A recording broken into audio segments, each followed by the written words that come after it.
Coming up on Point News, the Red Cross running out of blood. Find out how they are trying to fix the problem. And later in today's show, find out how a Point Park student governor is trying to make it to higher office. Find out about the Pittsburgh native who is taking the rink in the Pyeongchang Olympics. Point News starts now.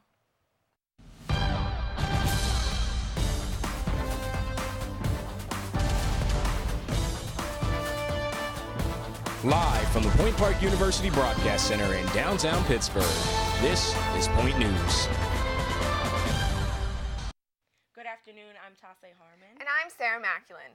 We start with breaking news in that tragic school shooting out of Parkland, Florida.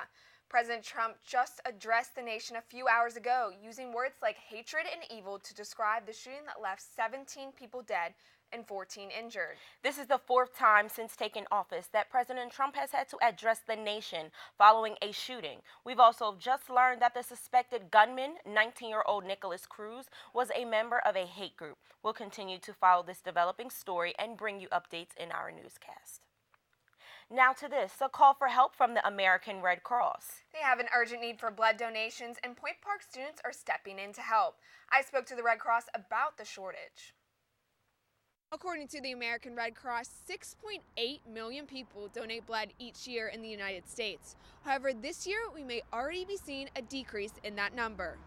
During November and December, the American Red Cross received 28,000 fewer donations than needed across the United States. And so far in 2018, the organization has canceled more than 500 blood drives nationwide. And 150 of those cancellations have been right here in the greater Allegheny area. We have been in an urgent need for a few months now, and now it's bumped up to a critical need just because of the amount of severe weather that we've experienced in the past 3 weeks. So the need is constant. It's always there. But it's especially hard during the winter months. But the weather may not be the only thing to blame for the lack of blood donations. Circle says the overall donor population in the region is decreasing due to age and health issues. Because of this and the critical need for blood, the Southwestern Pennsylvania chapter of the American Red Cross is turning to a local source responsible for a bulk of its donations. We do concentrate a lot on the colleges in the area, especially in the Allegheny area. Colleges are our bread and butter. It's something that we rely on significantly for the need for blood. According to the American Red Cross, every 2 seconds in the United States, someone needs a blood transfusion. And just 1 unit of blood is needed to save up to 3 lives. And saving lives is exactly what faculty and staff at Point Park University are trying to do. Point Park has partnered with the American Red Cross since 2006, holding 2 blood drives each school year. In August, the Point Park Athletic Department organized the blood drive for its first time. It was really good. It was our best one we've had. I think we had over 30 donors, so it was our most successful. Point Park Athletics held its second drive of the year last month and brought in a total of 29 donors. Dating back to 2015, Point Park has collected a total of 144 units of blood for the American Red Cross, contributing greatly to the abundant need in the area. On average, we collect about 30 units of blood, or 30 pints of blood. So what that means is throughout the year we're collecting about 60 pints of blood just directly from the university twice a year. Although an estimated 38% of the U.S. population is eligible to donate blood, less than 10% of that population actually do each year. And with already 16,000 units of blood going uncollected so far this year, the American Red Cross is urging all eligible donors to donate blood. That is really the number one reason why people don't donate, is because no one's ever asked them. So we urge, simply because it's the one thing that you can do that's totally free of cost to you, and it helps save the life of somebody in need. Although Point Park has held its final blood drive for the semester, the American Red Cross has more blood drives planned for the Pittsburgh area. Reporting live from the Greater Allegheny American Red Cross, I'm Sarah Maculin, Point News. A confirmed case of the measles in Pittsburgh? It's the shocking headline that has so many people on edge. And the Allegheny County Health Department says today is likely the last day that symptoms will appear in anyone who was infected after being exposed. The person with the confirmed case of measles was on the CMU campus and rode Port Authority buses between Oakland and Squirrel Hill, all between January 17th and the 25th. Symptoms of measles include a runny nose, red and watery eyes, cough, a high fever, and a rash. If you think you're infected, you should call the health department immediately. President Donald Trump announced he will visit Pittsburgh again next Wednesday. President Trump will visit and campaign at the Ambridge High School Gymnasium in Beaver County Wednesday at 7 p.m. Tickets are available for free on the president's website, but you must register prior to the event. You may only register for 2 tickets. This will be President Trump's second visit this year after he visited H&K Equipment in North Fayette to support Rick Saccone in the upcoming special election. It's official. Pittsburgh is no longer a financially distressed city. Governor Wolf was in town on Monday to make the announcement. A ceremony took place at the City County building where the governor was also joined by Mayor Bill Peduto and multiple other city officials. Pittsburgh has been operating under Act 47 status since late 2003. He's Point Park student body president, but Bobby Bertha is now looking to move to higher office. Point News reporter Kimberly Kagi with how Bertha is now running her for state rep. Most college seniors are focused about job placement after graduation. However, one Point Park senior is focused on his political campaign. Since his childhood, Robert Bertha has found an interest in politics. I knew I was always going to get into the political realm. I knew from a very early age that I enjoyed community service and giving back to my community. Long-term goal didn't have me running this early in life, but as the saying goes, make a plan and God will laugh at you. Interest in which led to his announcement of running for a seat in the House of Representatives for the 54th District. So I saw in December that my current representative, Eli Ivanovich, was not going to seek re-election, and it's not very often that you see a state representative not seek re-election. So I decided this would be the prime opportunity to give back to the community that's given so much to me.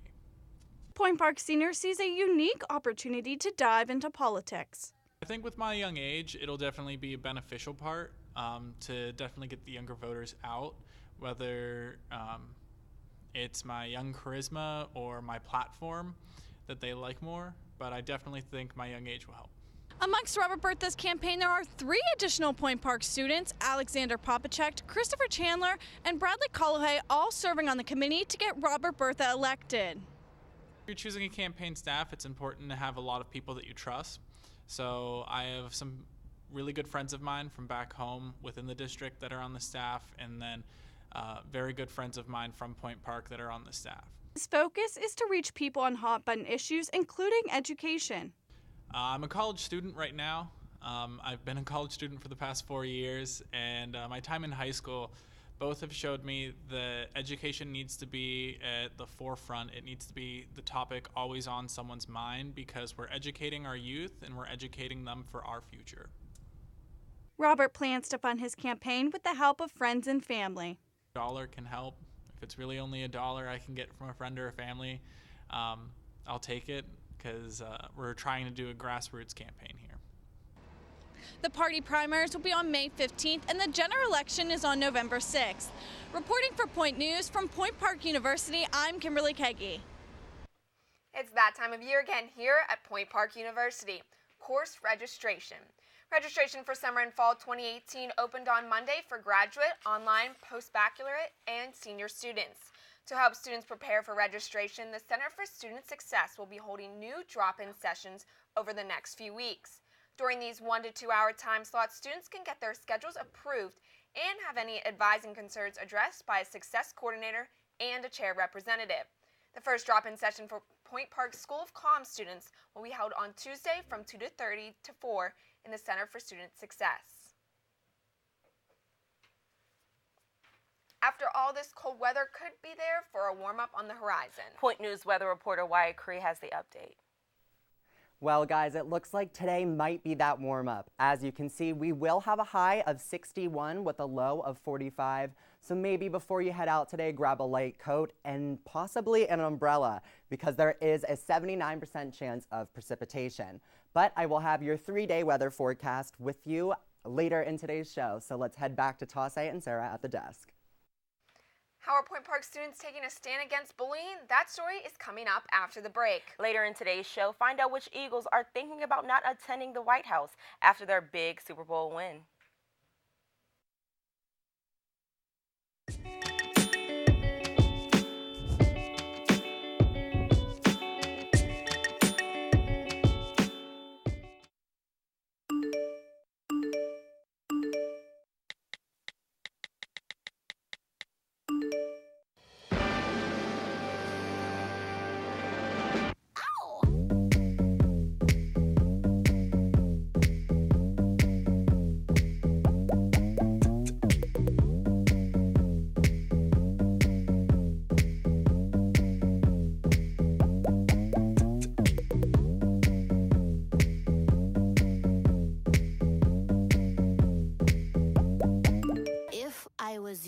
I'd wanna be me too. I'd wanna be me too. I'd wanna be me too.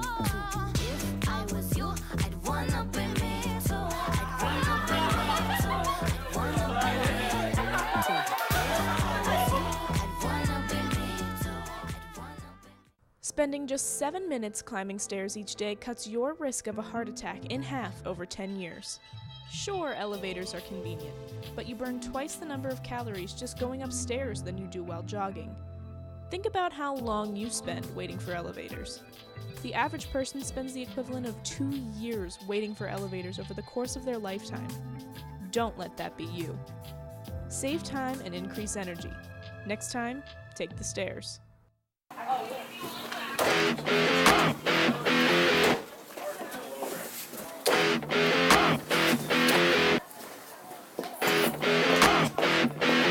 Let's go.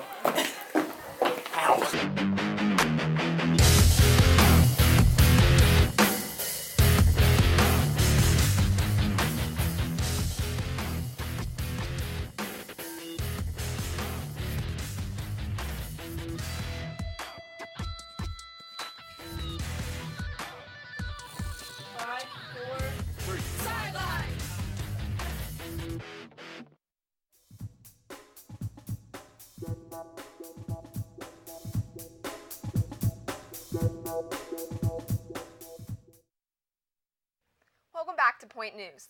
The opioid epidemic has been hitting really close to home recently. The city of Pittsburgh says the state of Pennsylvania will begin operating a naloxone leave-behind program to further fight the drug epidemic. Naloxone has the brand name Narcan, which is a prescription drug that blocks opioid receptors in the brain while reversing an overdose. This declaration was signed by Governor Tom Wolf on January 10th. The Leave Behind program will make naloxone more readily available for EMS and first responders. Point Park's Office of Student Life is taking a stand against bullying and spreading the message of love this Friday. The Student Life's annual Only Love campaign will be held from 10 to 4 in Lawrence Hall lobby. The event is being held to spread awareness, and if you wear a white shirt to the event, you will get your picture taken in support of the message on the Only Love on campus. The event is free, and all Point Park students are welcome to attend. Pittsburgh Pirates' mother was found safely. We have the story coming up in today's show. From Pittsburgh to Peon Chain, find out what Pittsburgh native will be competing for the gold for Team USA.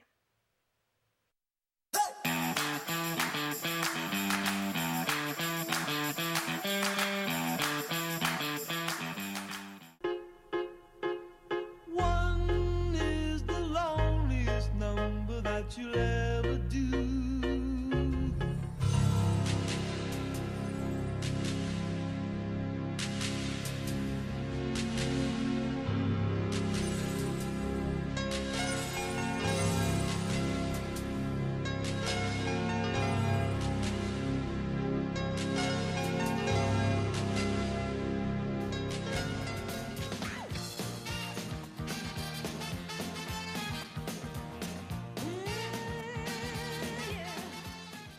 What's one word to describe CAB?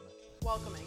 Community. Creative. Experiences. Family. Openness. Pineapple.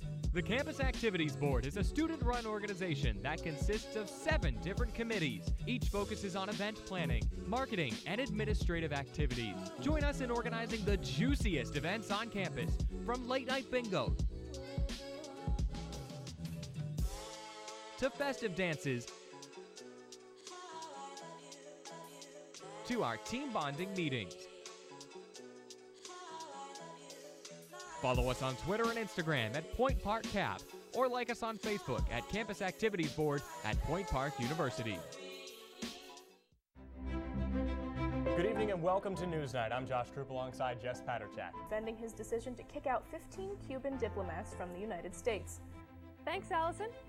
Fitness on Demand has returned to Point Park. Residents fear that Mount Agung will have a repeat of 1963's eruption. 2-star NFL quarterbacks made the headlines this week after wrapping up. Thank you so much for joining us this evening. That's your news tonight. For Nick Tomarello, I'm Alex Grubbs.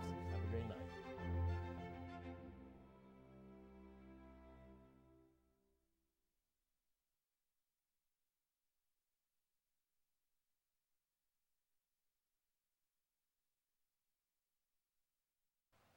With the roller coaster of weather we have been having, let's check in with Wyatt Creed to see what this weekend holds for us. Wyatt?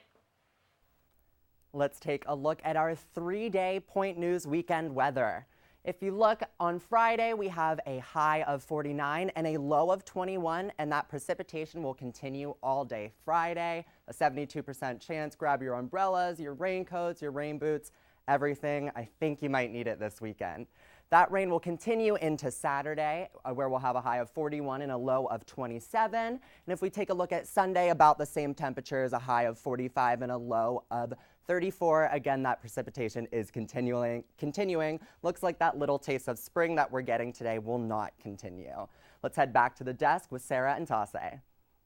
The mother of Pittsburgh Pirates catcher Elias Diaz was found safe on Sunday, 3 days after she was kidnapped from her home in San Francisco, Venezuela. According to Zulia State Police, Zulia Governor Omar Prieto announced on Twitter Sunday that 72-year-old Isabella Soto was rescued by a team of judicial and state police in the home of a police officer not far from her hometown. According to officials, 6 people, 5 of them, Zulia State Police officers, had been arrested in connection with the abduction. The announcement of her rescue came just 1 day before Pittsburgh Pirates pitchers and catchers reported to spring training in Bradenton, Florida. While the Eagles may have won the Super Bowl for the first time in franchise history, many players are already speaking out about how they will not be in attendance to the traditional White House visit. The Eagles safety, Malcolm Jenkins, who was one of many to raise his fist during the national anthem, said, quote, "Nah, I'm not going to anticipate attending," and wide receiver Torrey Smith, who also raised his fist to express his solidarity with the Black Lives Matter movement, also expressed his disapproval on how Trump was speaking on players who took a knee within the NFL. President Trump did congratulate the Eagles on Twitter, but word is up to no players, including coaches, will be in attendance to the White House. But we will see how true that is when time comes around. This weekend, Point Park's competitive dance team took second place in the Eagles Take Off Challenge hosted by Robert Morris University in Chicago. This is the second weekend in the row that the Pioneers have placed second in the competition. Just last weekend, the Pioneers placed second in the Aquinas Saints Showdown in Grand Rapids, Michigan. The team has been constantly earning 10s for their staging and uniformity. The team will be hosting a competitive cheer and dance showcase this Sunday at 2 p.m. on Point Park campus as well. Congrats, Pioneers. Have you seen that terrible towel that keeps appearing in the Olympics? Well, that is the mother of John Henry Kruger, who is from Pittsburgh, and our sports reporter Jordan Slabinski caught up with him while he was getting ready for the 2018 Olympics. I'm Jordan Slabinski here at the Mount Lebanon Ice Center, where John Henry Kruger began his journey to the Olympics when he was just a boy. His mother, Heidi Kruger, teaches ice skating lessons here, and we caught up with her just a few moments ago. This is where it all started for John Henry Kruger, a local ice skater living in Mount Lebanon. Since joining the Pittsburgh speed skating team at the age of 14, Kruger has become a legend around Mount Lebanon. Now his mother Heidi is happy that he's competing at his first Olympic Games. I started skating through my grandfather, John Henry's namesake, John Henry Kruger. So my grandfather actually got me started on the path skating. Started skating when I was very, very young. And then when I had children, Cole's older brother is 4 years older than he is, and I wanted my children to know how to skate. As a teenager, John Henry trained with the national short track team in Salt Lake City for speed skating. He won 3 medals at the 2012 World Junior Championships at just 16 years old. In 2015, he won 3 of 4 events at the Speed Skating National Championships, and in 2016, he won bronze in the 1500 meter at the World Cup. Now in 2018, John Henry Kruger will represent the United States on the ice rink, but he wants the world to know that he is not only representing his country, but his hometown of Pittsburgh as well. And John Henry was just absolutely adamant that going into this Olympic season, he was going to do everything he possibly could to identify himself with the bird. So his skates this season are black and gold. Though this isn't the first time John Henry has qualified for the Olympics. Though things have not always gone John Henry Kruger's way. In 2014, he was diagnosed with the swine flu, which prevented him from participating in the 2014 Winter Olympics. though now in 2018, his mother Heidi says that he has recovered fully and is ready to compete at his highest level. So, I mean, he was slated to make the 2014 team, and he would have, but the swine flu hit him, and so he didn't get to go. So, making the team this time,